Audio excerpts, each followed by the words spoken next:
नमस्कार दोस्तों, इस वीडियो में आपका हार्दिक स्वागत है। मैं हूं पत्रकार योगेंद्र योगी।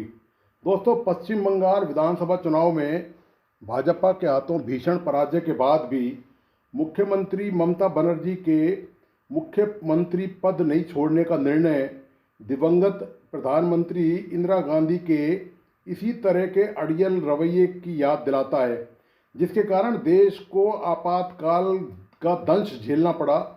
यह अलग बात है कि इंदिरा गांधी और ममता बनर्जी की राजनीतिक कदकाठी में जमीन आसमान का अंतर है।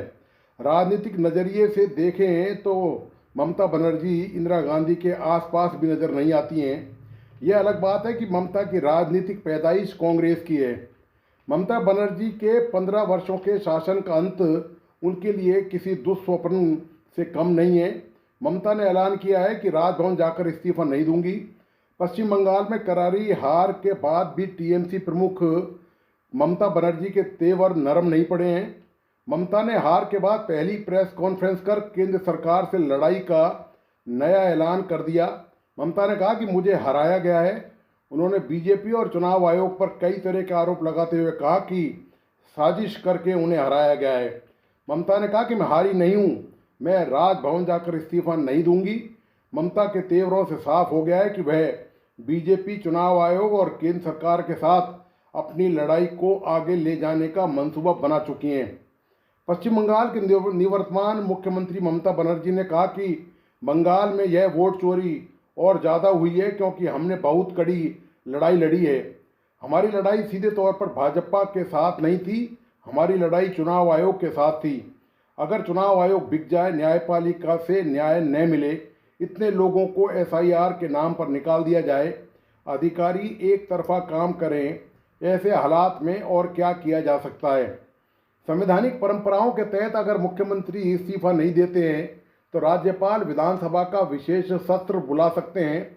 इस सत्र में बहुमत साबित करने के लिए अविश्वास प्रस्ताव लाया जाता है। भाजपा के पास 206 सीटें हैं और टीएमसी के पास सिर्फ 80। इसलिए ममता बनर्जी सदन में बहुमत साबित नहीं कर पाएंगी। जाहिर है, अविश्वास प्रस्ताव पारित होते ही मुख्यमंत्री ममता को हर हाल में अपनी कुर्सी छोड़नी होगी। भारतीय संविधान के अनुसार मुख्यमंत्री का पद राज्यपाल की मंजूरी तक ही बना रहता है। अनुच्छेद 164 में स्पष्ट है कि राज्यपाल ही मुख्यमंत्री की नियुक्ति करते हैं। अगर मुख्यमंत्री चुनाव हार गए हैं या उनकी पार्टी सदन में बहुमत खो चुकी है और फिर वे इस्तीफा देने में आनाकानी करते हैं तो राज्यपाल को उन्हें पद से बर्खास्त करने का पूरा अधिकार है।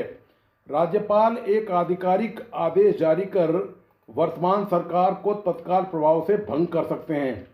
ममता इंदिरा गांधी की तरह जिस मंसूबे के साथ अड़ी हुई हैं, उसकी कहानी 1971 में रायबरेली के लोकसभा चुनाव से शुरू होती है। तब इंदिरा गांधी ने वहां से जीत हासिल की थी। उनकी जीत को प्रतिद्वंदी राजनारायण ने कोर्ट में चुनौती दी थी। इस मुकदमे को इंदिरा गांधी बनाम राजनारायण के नाम से जाना जाता है। हालांकि 1971 के रायबरेली चुनाव में इंदिरा गांधी को जबरदस्त जीत मिली थी। उन्होंने संयुक्त सोशलिस्ट पार्टी के उम्मीदवार राजनारायण को भारी अंतर से हराया था। राजनारायण न केवल लगातार अपनी जीत के दावे कर रहे थे, बल्कि उन्होंने चुनाव परिणाम आने से पहले ही अपना विजय जुलूस भी निकाल दिया था। जब परिणाम घोषित हुआ तो राजनारायण हार चुके थे। नतीजों के बाद राजनारायण शांत नहीं बैठे, वो अदालत गए। वहाँ उन्होंने करीब 7 ऐसे मामलों की सूची अदालत को सौंपी जिसके जरिए उन्होंने दावा किया कि इंदिरा ने चुनाव में धांधली की और चुनाव जीतने के लिए सरकारी मशीनरी और संसाधनों का दुरुपयोग किया, लिहाजा उनका चुनाव निरस्त कर दिया जाए।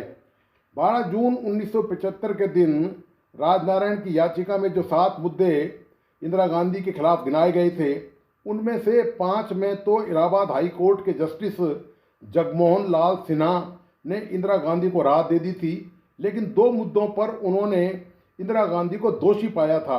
फैसले में अदालत ने पाया कि जनप्रतिनिधित्व कानून के तहत इंदिरा गांधी ने सरकारी साधनों का दुरुपयोग किया है, लिहाजा उन्हें अगले 6 सालों तक लोकसभा या विधानसभा का चुनाव लड़ने के अयोग्य ठहराया जाता है।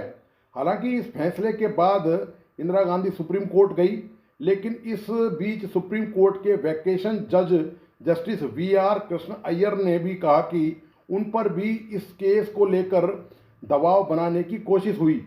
जस्टिस कृष्ण अय्यर ने स्वीकार किया था कि देश के कानून मंत्री गोखले ने उनसे मिलने के लिए फ़ोन किया था। 24 जून 1975 को जस्टिस अय्यर ने इलाहाबाद हाई कोर्ट के फैसले पर स्थगन आदेश तो दे दिया, लेकिन ये पूर्ण नहीं, आंशिक स्थगन आदेश था। जस्टिस अय्यर ने फैसला दिया था कि इंदिरा गांधी संसद की कार्रवाई में भाग तो ले सकती हैं, लेकिन वोट नहीं कर सकती।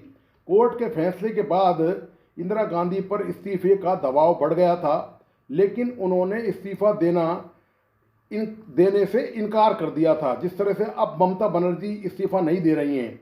पीएम पद पर बने रहने के लिए इंदिरा गांधी ने 25 जून 1975 को देश में आपातकाल लगाने की घोषणा कर दी। आपातकाल की काली रात 19 महीने लंबी थी और इस लंबे वक्त तक देश का लोकतंत्र कोमा में रहा। जनता के अधिकार, लिखने बोलने की आज़ादी सब आपातकाल की जंजीरों में जकड़ी हुई थी। आपातकाल के दौरान इंदिरा गांधी के बेटे संजय गांधी की हनक थी। जबरन नसबंदी जैसे तानाशाही फैसलों ने जनता को परेशान कर दिया था। जनवरी के महीने में आपातकाल हटाने के फैसले के साथ साथ राजनीतिक बंदियों को रिहा करने का आदेश दिए गए और आम चुनाव की घोषणा की गई। इंदिरा गांधी को लगने लगा था कि वो प्रचंड बहुमत के साथ सरकार बनाएंगी, लेकिन जनता ने कुछ और ही सोच रखा था। 1977 के आम चुनाव में कांग्रेस की बुरी तरह हार हुई।